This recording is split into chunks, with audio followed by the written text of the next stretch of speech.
तो आप सभी को नमस्ते प्रणाम। मैं आपका अपना ठाकुर प्रखर सिंह और रात के 10 बज चुके हैं और कहानी का जो सिलसिला है बदस्तूर जारी है। आज की कहानी शुरू करूं उससे पहले याद होगा कि 15 अगस्त को मैंने आपको एक कहानी सुनाई थी सलमा सुल्ताना की, जो एक मशहूर न्यूज़ एंकर थी अपने टाइम की। इस कहानी को मैंने सुनाया, उसके बाद फिर संजोग से कल जाके सम सर ने भी इस कहानी को सुनाया। अब चूँकि वो भी सुना रहे थे तो मुझे लगा कि चलें अपनी औकात देख लेते हैं कि रिसर्चिंग और सारी चीज़ें कितनी मैं कर लेता हूँ, अभी कितनी कमी बाकी है। इसी वजह से मैं भी उस कहानी को सुन रहा था। सुनने के दौरान फिर दिमाग में आया कि चलो कमेंट्स भी पढ़ते हैं। तो जब कमेंट्स पढ़ा तो कमेंट पढ़ने के बाद एक चीज़ जो मुझे लगी, और मैंने अपनी कहानी को भी देखा और उसके कमेंट को भी चेक किया, तो एक कमेंट ऐसा था जो कई लोगों ने किया था और दोनों ही चैनल पे किया था। दरअसल सलमा सुल्ताना की जो मर्डर मिस्ट्री थी, लड़की गायब हो जाती है साल 2018 में। परिवार वाले कहीं मान लेते हैं कि लड़की भाग गई है, चूँकि आसपास के लोगों में ये रूमर था। एक नॉर्मल सी कंप्लेन होती है, लेकिन परिवार वाले जब जोर नहीं लगाते तो पुलिस वाले भी मामला इग्नोर कर देते हैं। लेकिन इसी साल 2023 में एक मिशन चलता है, मिशन मुस्कान, यानी जितने लोग गायब हैं, खासकर जो लड़कियां बच्चे, उनको खोजा जाए। तो जब ये मिशन चलाया जाता है तो फिर उसी में से एक फ़ाइल निकल के सामने आती है सलमा सुल्ताना की। उसके बाद जब ये फ़ाइल निकल के सामने आई तो फिर ये हुआ कि इसको भी खोजा जाए। तो खोजा कैसे जाए, तो पुलिस वालों ने इधर उधर जानकारी इकट्ठा की तो पता चला कि जो सलमा सुल्ताना है उसने बैंक से एक लोन ले रखा था 7 लाख रुपए का। अब लोन तो ले रखा था, इधर लड़की भी गायब थी, लेकिन जो लोन की किस्त थी वो बिल्कुल समय के पाबंदी के साथ जमा हो रही थी। अब पुलिस वाले जैसे ये चीज़ देखते हैं तो उन्हें लगा कि बस करो, जो लड़की है वही जमा कर रही, लड़की मिल जाएगी। पता करते हैं कि कहाँ से जमा किया जा रहा। उसके बाद फिर जो जमा करने वाला था उसका पता, सारी चीज़ें निकालते हैं तो एक नाम निकल के सामने आता है, मधुर साहू। पुलिस वाले मधुर साहू से पूछताछ करने के लिए जैसे जाते हैं तो पता चलता है कि मधुर साहू फरार हो चुका है। फिर क्या था, पुलिस वालों का जो पूरा जांच का दायरा था मधुर साहू के इर्द गिर्द। कड़ी मशक्क़त के बाद इसको गिरफ्तार किया गया। गिरफ्तार करने के बाद इससे पूछताछ की गई तो इसने अपना इकबाल जुर्म किया और तमाम चीज़ें जो आपको मैं बता चुका हूँ और शमसर ने भी सुनाई। लेकिन इसी के साथ फिर एक सवाल कई लोगों ने पूछा, कमेंट किया कि लड़की गायब थी, कातिल मधुर साहू था, किसी को कोई फिक्र नहीं थी, कोई पुलिस केस नहीं था, तो ऐसी कौन सी मजबूरी थी कि जो मधुर साहू था वो बैंक की किस्त क्यों जमा कर रहा था लोन की। अगर ना जमा करता तो पुलिस वालों के शक के दायरे में ही ना आता, कहीं इसका नाम ना आता, तो कौन सी मजबूरी थी। तो इस सवाल का जो जवाब है ना मैंने दिया था ना शमसर ने, शायद दोनों ने ही कॉमन गलती कर दी।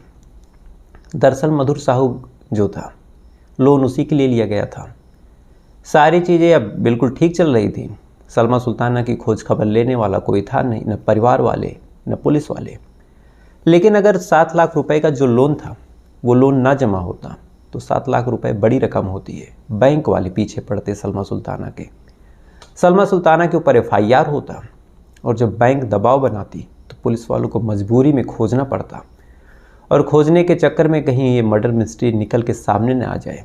इसलिए जो ये था मधुर साहू, इसको लगा कि मैं किस्त देता रहूँगा, लोन जो है वो जमा हो जाएगा, परिवार वाले खोज नहीं रहे हैं, अगर कहीं कोई खोज सकता है तो केवल बैंक वाले हैं, तो अगर मैं लोन की किस्त अदा कर दूंगा तो बैंक वाले खोजेंगे क्यों, और अगर खोजेंगे नहीं तो ये पूरी पहेली निकलेगी क्यों।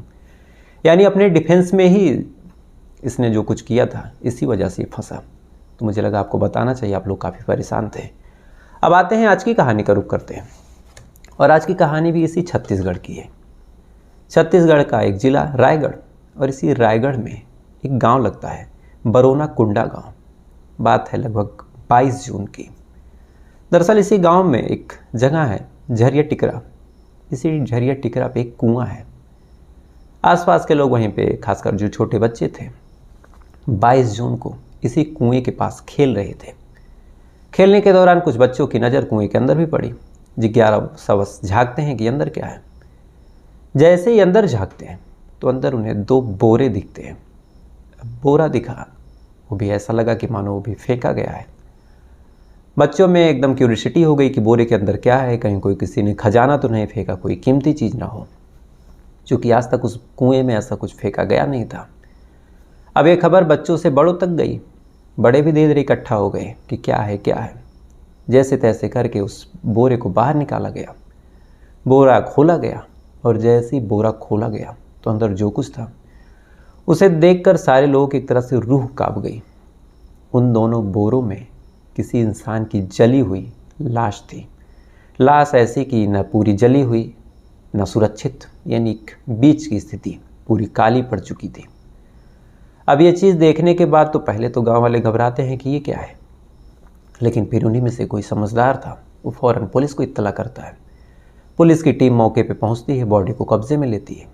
लेने के बाद बॉडी को पोस्टमार्टम के लिए भेज देती है हॉस्पिटल।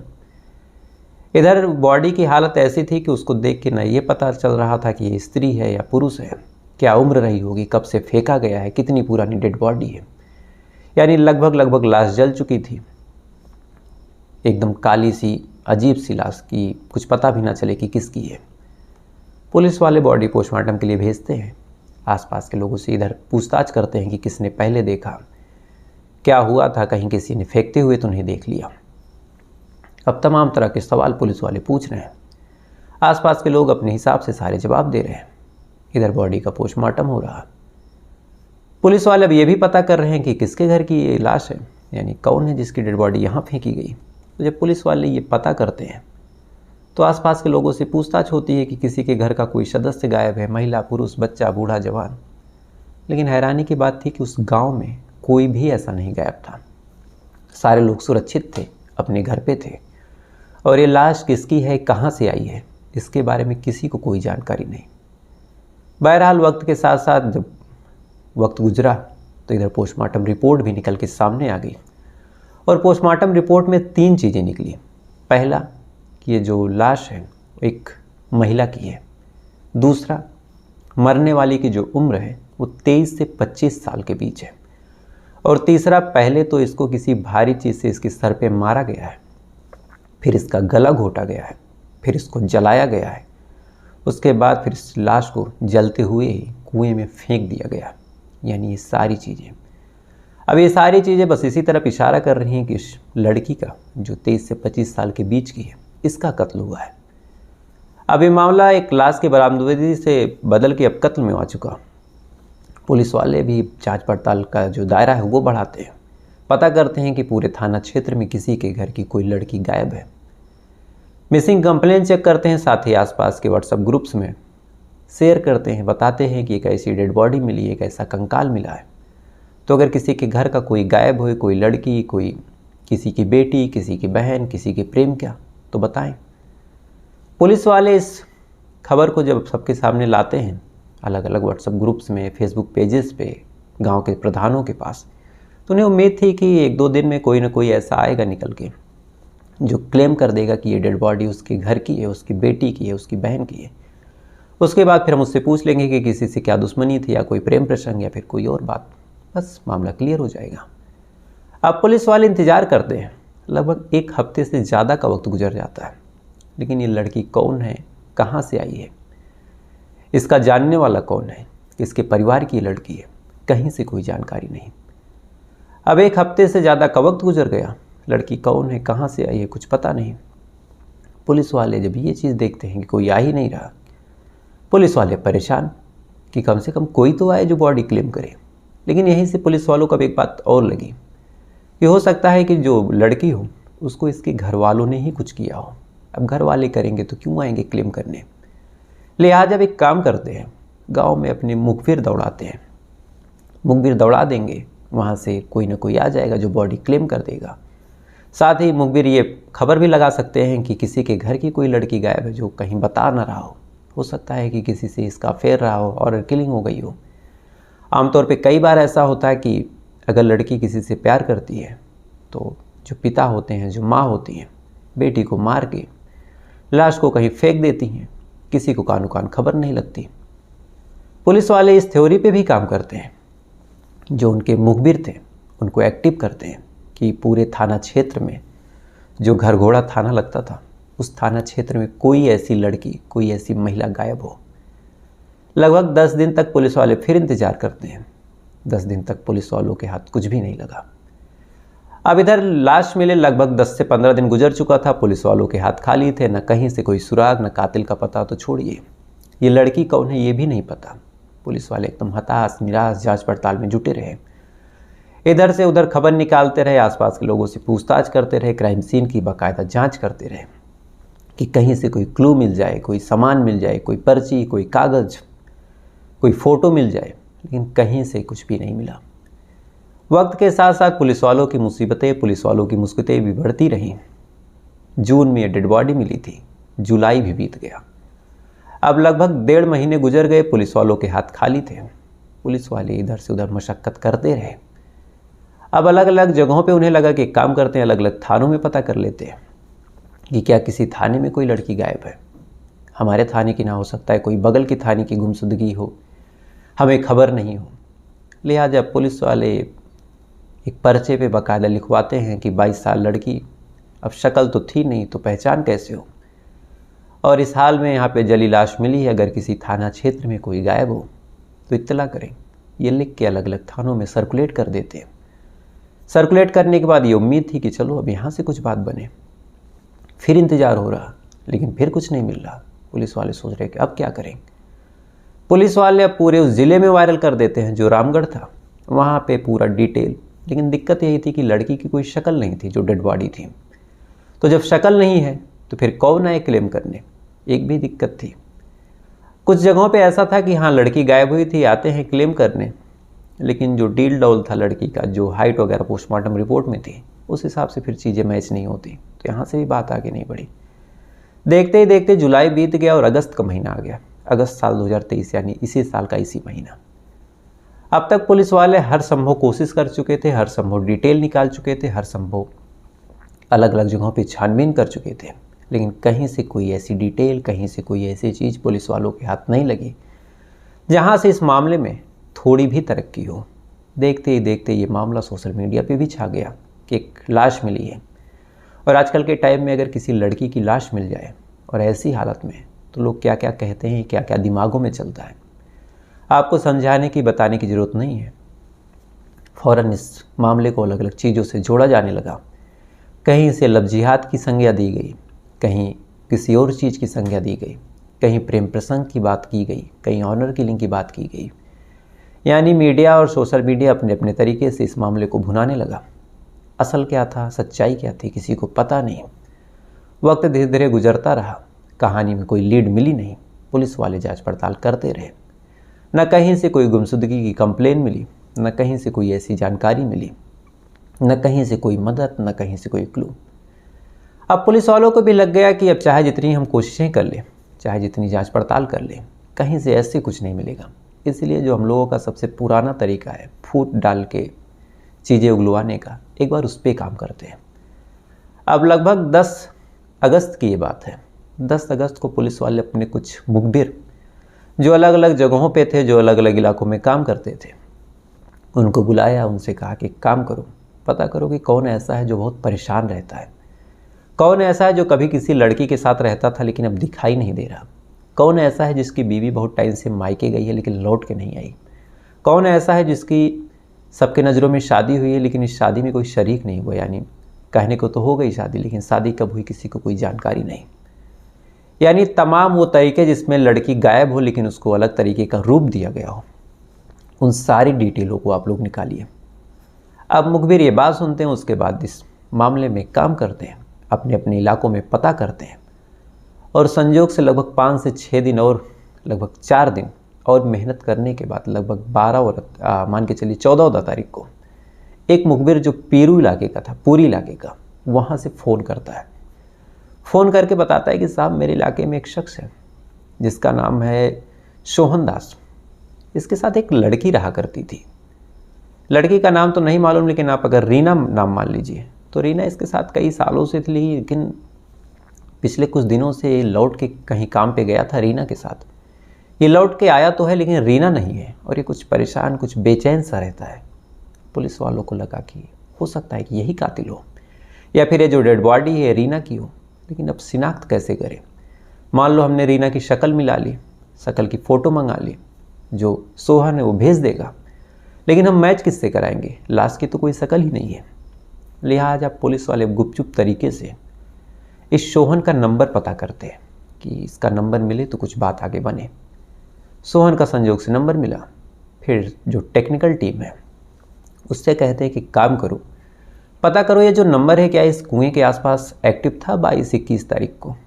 टेक्निकल टीम नंबर को चेक करती है और संजोग से जो सोहन दास है उसका जो नंबर है वो उस कुएं के आसपास इसी 21 तारीख को लगभग 11 बजे एक्टिव था। अब जैसे ही ये खबर पुलिस वालों को लगी, पुलिस वालों को फौरन यकीन हो गया कि हो ना हो अगर कोई कातिल है तो ये सोहन दास है और ये जो डेड बॉडी है रीना की ही है। लिहाजा पुलिस वाले फौरन अपने दल बल के साथ जाते हैं।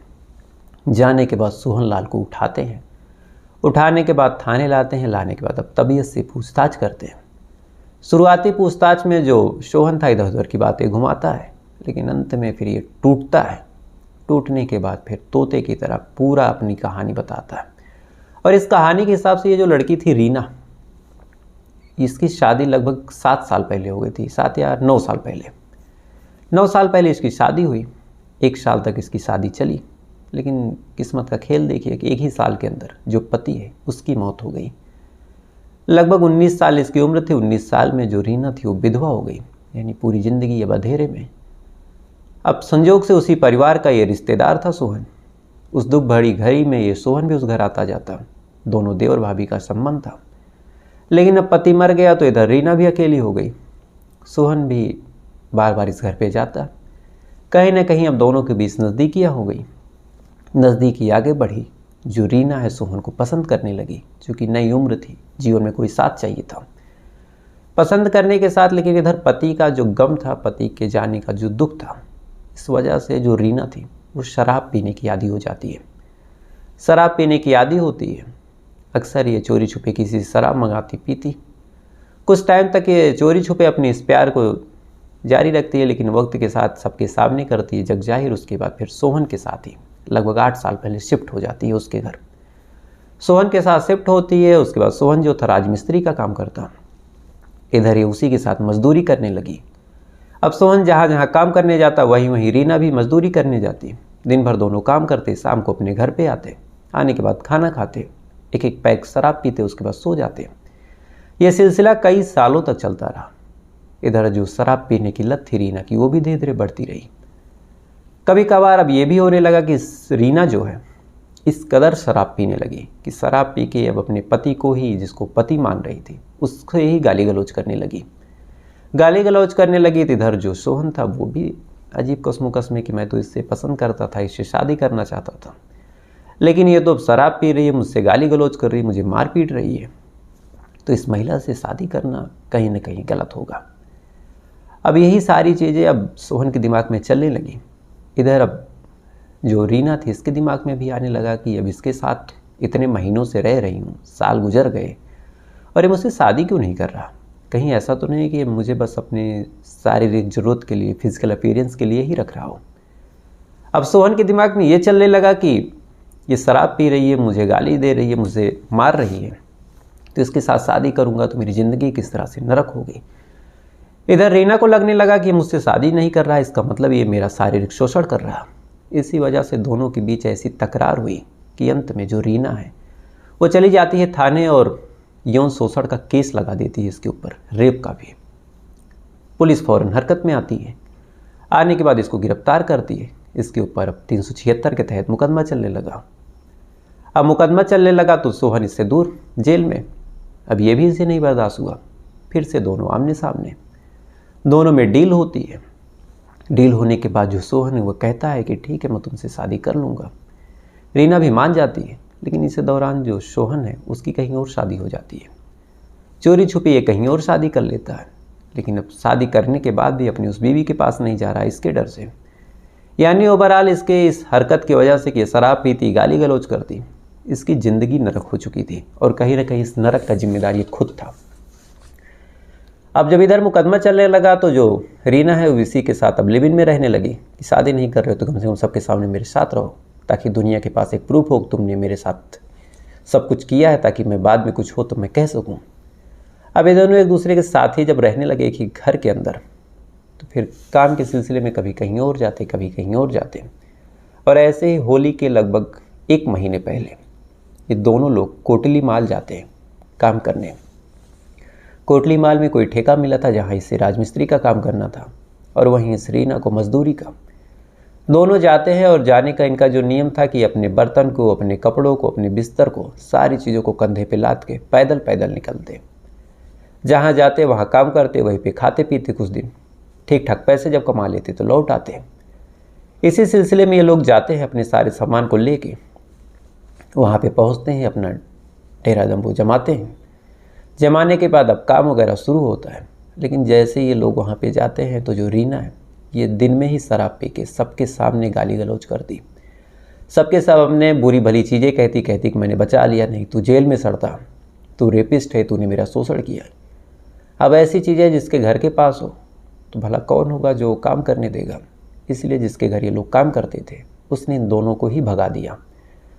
भगाने के बाद फिर ये दोनों लोग अब वहाँ से अपना, क्योंकि अब वहाँ कोई और काम था नहीं, तो सारी चीज़ें निकालते हैं। निकालने के बाद चल पड़ते हैं अपना बोरिया बिस्तर लेके। पैदल पैदल ये लोग आ रहे हैं। 21 तारीख की ये बात है। पैदल पैदल ये लोग पहुँचते हैं इसे जो जगह थी बरोना कुंडा गाँव। यहाँ पे पहुँचने के बाद फिर लगभग रात के 11 बज रहे थे। जो रीना है वो फिर कहती है मुझे शराब चाहिए, मुझे तलब लगी, मुझे शराब ला के दो। अब फिर ये शराब जैसी मांगती है तो शराब से तो सारी विवाद की जड़ थी। फ़ौरन ये गुस्सा होता है, कहता है किसी शराब ने नौकरी छुड़ा दी, इसी शराब ने काम धंधा कर लिया, शराब के चक्कर में मैं जेल रहा, उसके बाद तुम फिर शराब मांग रही हो। लेकिन इधर ये झगड़ने लगे, फिर शराब को लेके झगड़ा हुआ। गुस्से में हर बार की तरह इसने एक थप्पड़ मार दिया सोहन को। लेकिन अब तक सोहन के ऊपर भी खून सवार हो गया। एक थप्पड़ के बदले उसने एक डंडा उठाया और उस डंडे से ताबड़तोड़ वार किए उस रीना के ऊपर। वार करने के बाद तमाम तरह की बातें कि तूने मेरी ज़िंदगी ख़राब कर दी, तेरे वजह से मैं रेप के केस में जेल रहा, आज मेरी नौकरी चली गई, होली कैसे गुजरेगी। यानी तमाम तरह की मारपीट। मारते मारते तब तक मारता है जब तक ये बेहोश नहीं हो जाती। बेहोश होने के बाद जब इसे लगता है कि अब इसकी सांसें चल रही है तो फिर इस गर्दन को दबाता है। दबाने के बाद तब तक दबाता है जब तक सांसें तक नहीं थम जाए। गर्दन दबा के रीना का कत्ल करता है। गुस्से में तो ये सारी चीज़ें कर दी, लेकिन फिर होश आता है कि अब क्या करूं। अब तक तो रेप के केस में था तो इसने बचा लिया, लेकिन अब कत्ल का इल्ज़ाम लगेगा तो कहाँ जाऊंगा। इसीलिए फिर अभी सोचता है कि ऐसा करूं कि लाश ही ठिकाने लगा दूं, न डेड बॉडी मिलेगी न कुछ मामला होगा। लिहाजा फिर बर्तन और बिस्तर जो सारी चीज़ें लेके गया था उसी बिस्तर में इसको लपेटता है। इसके पास एक स्टोव था, उसमें से मिट्टी का तेल निकालता है। जो भी गद्दे थे उसमें लाश को लपेट के आग लगा देता है। लेकिन एक मामूली सा पतला सा गद्दा पूरी लाश तो जला नहीं सकता था, लेकिन इतना तो जला ही दिया था कि चेहरा वगैरह सब खराब हो जाए, पहचान हो न सके। अब आराम से वहाँ पे बैठ के लाश जला रहा, लेकिन अब जब गद्दा बुझ गया, इधर डेड बॉडी भी जल के शांत हो गई, तो कुछ काम तो बना नहीं, लाश पूरी जली नहीं, तो अब क्या करे। इधर उधर अब देख रहा कि क्या करूं क्या करूं। और इसी दौरान इसकी नज़र बगल के कुएं पे पड़ी। कुआं देखता है, फ़ौरन इसको आइडिया आता है। लाश को 2 बोरों में पैक करता है, यानी एक साइड से एक बोरा और दूसरे साइड से दूसरा बोरा। दोनों बोरों के बीच उस लाश को कवर करता है। उसके बाद एक रस्सी से बांधता है और बांधने के बाद उस कुएं में फेंक देता है। इसे उम्मीद थी कि कुएं में पानी होगा तो लाश जो है नीचे चली जाएगी, लेकिन संजोग से कुआं जो था वो सूखा था।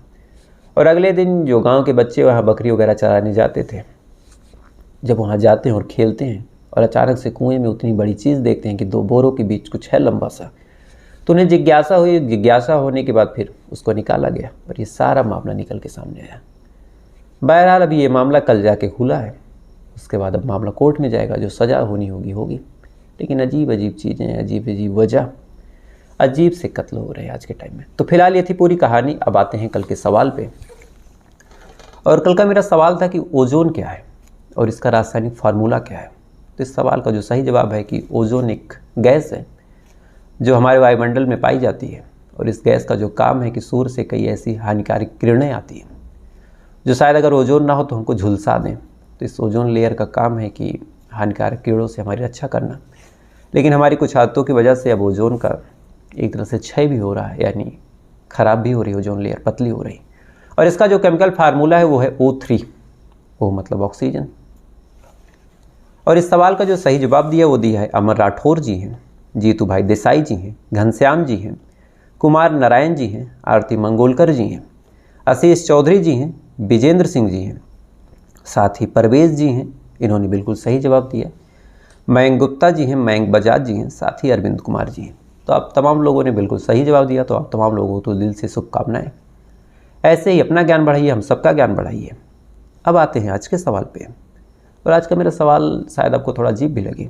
आज का मेरा सवाल है कि कौन सा ऐसा गैर भारतीय, यानी जो भारत का नहीं है, फिर भी उसे भारत रत्न मिला है। यानी भारत रत्न है तो कायदे से भारत वालों को मिलना चाहिए, क्योंकि नाम ही भारत है तो भारत के रत्न। लेकिन एक ऐसा गैर भारतीय था जिसको मिला, जो हिंदुस्तान की नागरिकता नहीं रखता था लेकिन उसे मिला। तो वो कौन था? अगर आपको इसका जवाब पता हो तो कमेंट करके बताइएगा, नहीं पता हो तो कल का इंतज़ार कीजिएगा। साथ ही ऐसी वीडियो देखने के लिए, ऐसी कहानी को सुनने के लिए वीडियो को लाइक करके चैनल को सब्सक्राइब कर लीजिएगा। तो आपसे कल फिर मुलाकात होगी किसी दूसरी कहानी के साथ। तब तक अच्छे रहिएगा, खुश रहिएगा, अपना ख्याल रखिएगा, अपने देश का ख्याल रखिएगा। जय हिंद, वंदे मातरम।